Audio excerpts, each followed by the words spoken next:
La situation est grave, elle est très grave. Hier, Donald Trump a été victime d'une tentative d'assassinat. C'est clairement ce qui est relayé par de nombreux médias et c'est également ce que laisse penser la vidéo qui circule, où on le voit à ce rassemblement à Butler en Pennsylvanie, ce meeting politique, pendant lequel, alors qu'il est en train de délivrer son speech, eh bien, il prend une ou deux balles, je crois deux, après des bruits assez suspects qu'on entend, mais ça va très vite, et on le voit s'écrouler. If you want to really see something that's said, take a look at what happened.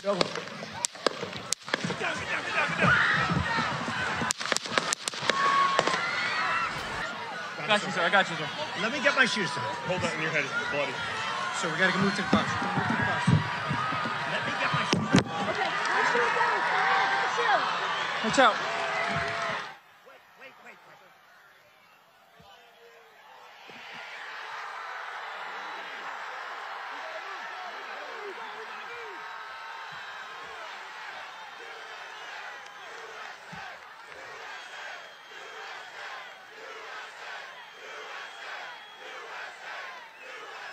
Alors, qu'est-ce qui s'est passé?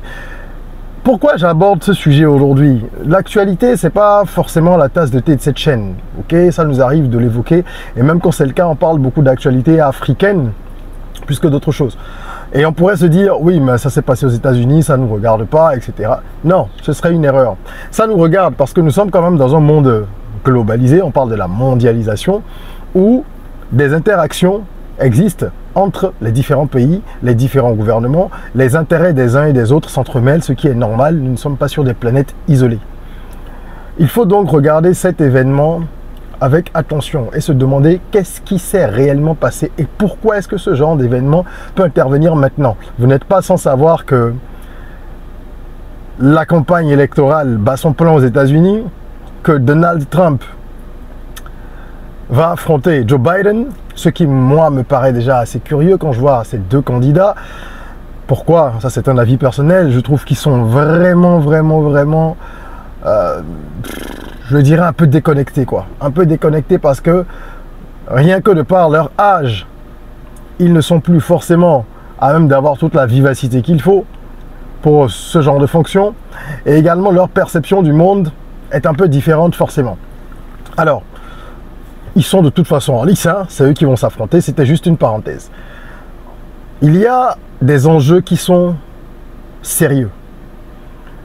Les analystes disent que Donald Trump étant plus ou moins proche de Poutine, en tout cas plus proche ou en des termes, on va dire, beaucoup plus neutres ou plus cordiaux que Joe Biden, que son élection probable pourrait bouleverser tout ce qui se passe par exemple en Ukraine.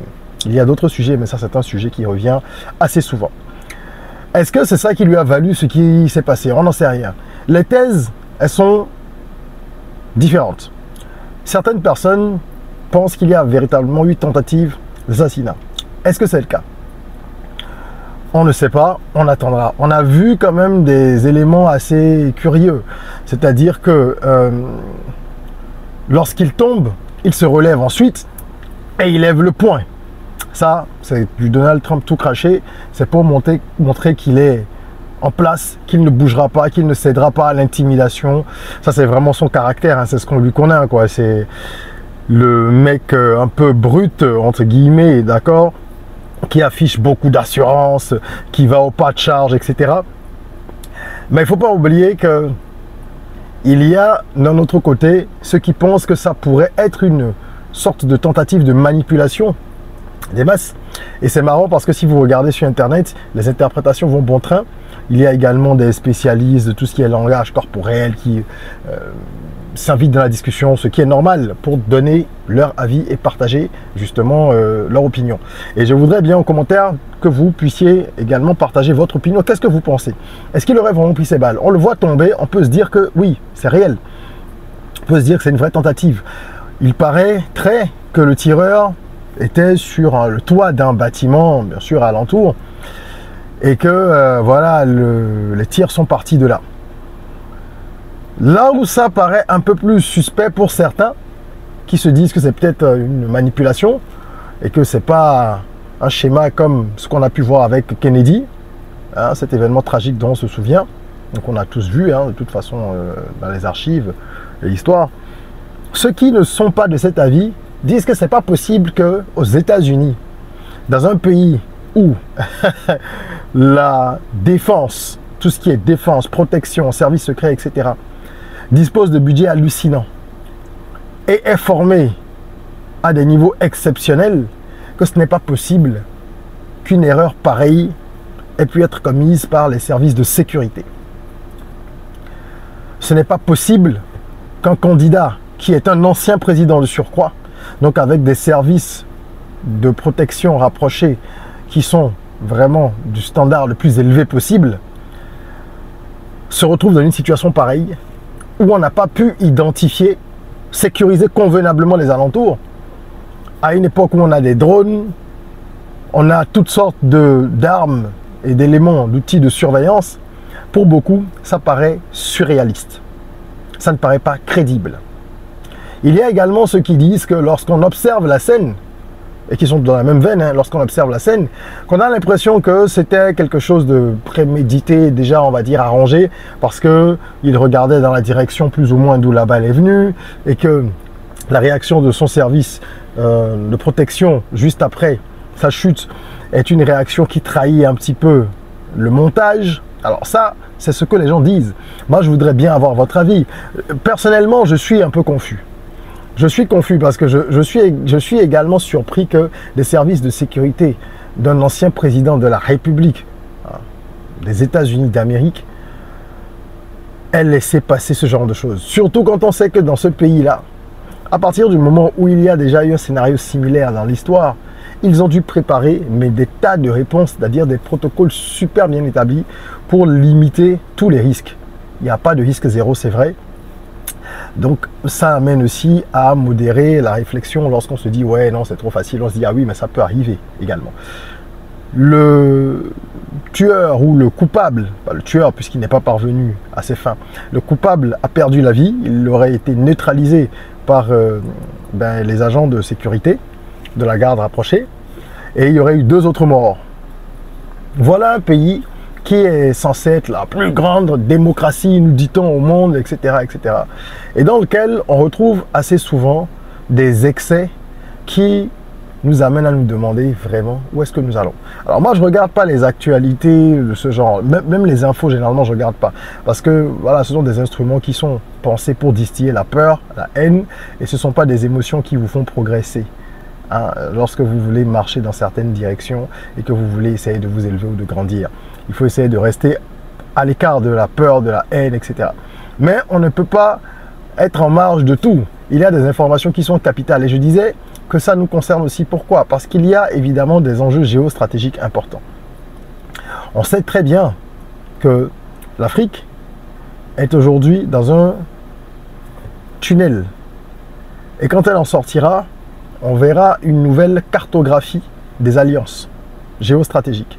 Avec l'AES, bien sûr, qui s'est mise en place et qui continue à développer tout doucement son schéma, avec le soutien qu'ils ont, un soutien qui vient des Russes, des Chinois et probablement d'autres nations aussi qui sont un peu plus undercover, pendant que la France est en train de perdre du terrain en Afrique.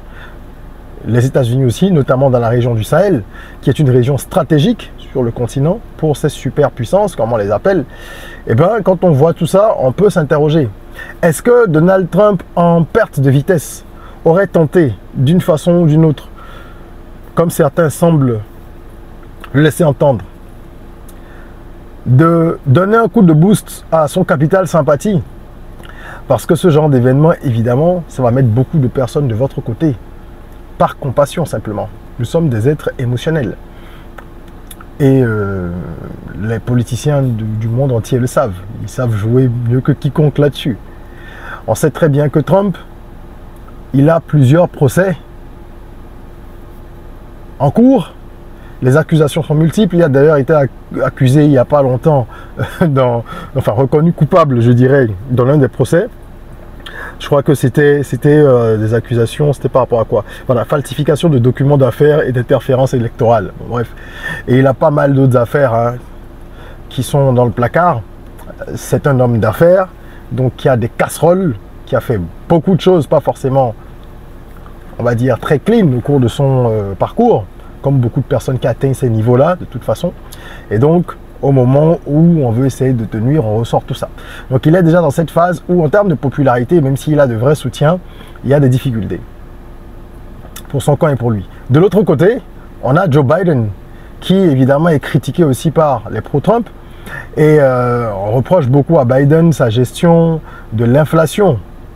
D'accord? Pendant son mandat, on lui reproche également la gestion de la situation à la frontière avec le Mexique. Et ça, ce ne sont pas de minces accusations. On lui reproche également, ou de minces griefs, je dirais, sa politique énergétique. Et on lui reproche pas mal de choses. En fin de mandat, de toute façon, il y a toujours des critiques, quel que soit votre bilan. Donc, il y a des deux côtés de réelles raisons de chercher à passer à la vitesse supérieure. Parce que c'est encore incertain. Il n'y a pas aujourd'hui, de façon claire et définitive, des candidats qui auraient l'avantage sur l'autre. On se retrouve dans un certain flou. Et si l'opinion est amenée à croire que c'est une tentative qui a été réellement menée contre Donald Trump, il y a de fortes chances que Joe Biden perde des électeurs. Soit qui rejoindrait Trump par défaut, c'est-à-dire avec un vote sanction, ou soit qui s'abstiendrait. Parce que les gens seraient choqués de se dire que est-ce que ça vient vraiment du camp adverse? Parce que là, les gens qu'on va accuser tout de suite, si on soupçonne une tentative d'assassinat, ben ça va être des pro-Biden. Ce sont les pro-Biden qui vont être suspectés tout de suite. Si jamais l'opinion est amenée à croire que c'est un montage du camp Trump pour l'aider à grimper dans les sondages ou à accroître sa popularité, et bien là, c'est Trump qui va se tirer une balle dans la jambe. Une vraie balle pour le coup, Alors les enjeux là, ils sont médiatiques parce que ça va vraiment être à qui va pouvoir orienter la vie des médias pour en fait avoir l'assentiment de la population. On a évidemment vu le président Joe Biden, président en exercice, déplorer ce qui s'est passé. On a vu également Obama qui apparemment à travers les réseaux sociaux a manifester sa compassion vis-à-vis de Trump et dit qu'il n'y avait pas de violence, de place pour la violence aux États-Unis. De nombreuses personnes connues, Elon Musk, que ce soit des entrepreneurs, des chanteurs, des sportifs, des politiciens, se sont prononcés. Évidemment, il n'est pas possible que les gens s'abstiennent de se prononcer. Dans le monde entier, de nombreux chefs d'État ou responsables politiques et personnalités vont être obligés de faire un message en soutien à Trump. Pas pour le soutenir forcément pour qu'il devienne président, mais le soutenir parce qu'il traverse quelque chose de difficile. Et ça braque les projecteurs sur lui. Ça braque les projecteurs sur lui. Si jamais Trump est élu, on sait très bien que les pays tels que la France, l'Allemagne et d'autres vont avoir des difficultés parce que Trump ne va pas forcément suivre tout ce qui est en train de se faire au niveau de l'OTAN, dans le cadre par exemple de la guerre en Ukraine. Il a d'ailleurs laissé entendre plusieurs fois Trump que lui, il mettrait probablement un terme à cela. Est-ce que ça dérange les intérêts? Dans le même temps, il est pour aussi le port d'armes. Voilà un pays dans lequel tout le monde, quasiment, peut avoir une arme. Est-ce qu'on peut contrôler tout le monde? Est-ce que ce genre de dérapage ne peut pas se produire? Évidemment, on assiste à des dérapages souvent qui nous viennent des États-Unis. C'est vraiment, comme je dis, le pays des extrêmes. Vous avez tout ce qui peut être bon et tout ce qui est mauvais. Toutes les grandes déviances sociétales de notre époque ont vu le jour pratiquement aux États-Unis. Mais également, les plus belles inventions de ces dernières décennies viennent également de là-bas avec une certaine impulsion. Donc on se retrouve dans un pays vraiment qui a le meilleur et qui a le pire. Et les enjeux sont importants pour la planète. Parce qu'en fonction de celui qui va être élu, l'évolution de la situation géopolitique va être impactée. Là, je parle de ce qu'il y a au Sahel, mais vous savez qu'il y a plein d'autres foyers de tension sur Terre. Plein. Israël, du côté de la Corée, les deux Corées qui ne s'entendent pas. Il y a de vrais conflits armés qui se jouent partout. RDC ici avec le Rwanda qui est accusé, etc. Et il y a aussi de vrais conflits qui ne sont pas forcément armés, mais qui sont technologiques, qui sont économiques, etc. Donc voilà, on est à la veille de quelque chose d'important quand on sait qu'en France, il y a également de gros bouleversements, qu'en Afrique, il y en a aussi. Je pense qu'on vit une époque qui est assez incertaine. Moi, je ne suis pas, comme je le disais, un fan de politique, mais on ne peut pas vivre sans analyser ce qui se passe d'un point de vue géopolitique, parce que ça impacte nos activités, notre bien-être et tout ce qui va avec. Alors, je voulais simplement présenter la situation. Nul ne sait ce qui s'est véritablement passé. Les médias feront ce qu'ils ont à faire en fonction de leur affiliation, en fonction de beaucoup de choses. On ne va pas forcément rentrer dans les détails, parce qu'il faut que cette vidéo reste, il ne faut pas qu'il y ait de la censure pour rien, vous aurez compris ce que je veux dire. Et il faut également laisser le temps de voir ce qui va être confirmé, même si c'est par les médias et que moi, franchement, je mets toujours des pincettes quand je parle de ce que les médias disent, honnêtement. Parce que les médias sont détenus par des hommes, des êtres humains qui ont des intérêts et qui sont des actionnaires de tel ou tel média, et qui façonnent l'opinion. C'est pour ça que les médias ont été créés, pour façonner l'opinion, en vous donnant l'impression de vous servir de façon neutre l'information, ce qui est totalement faux.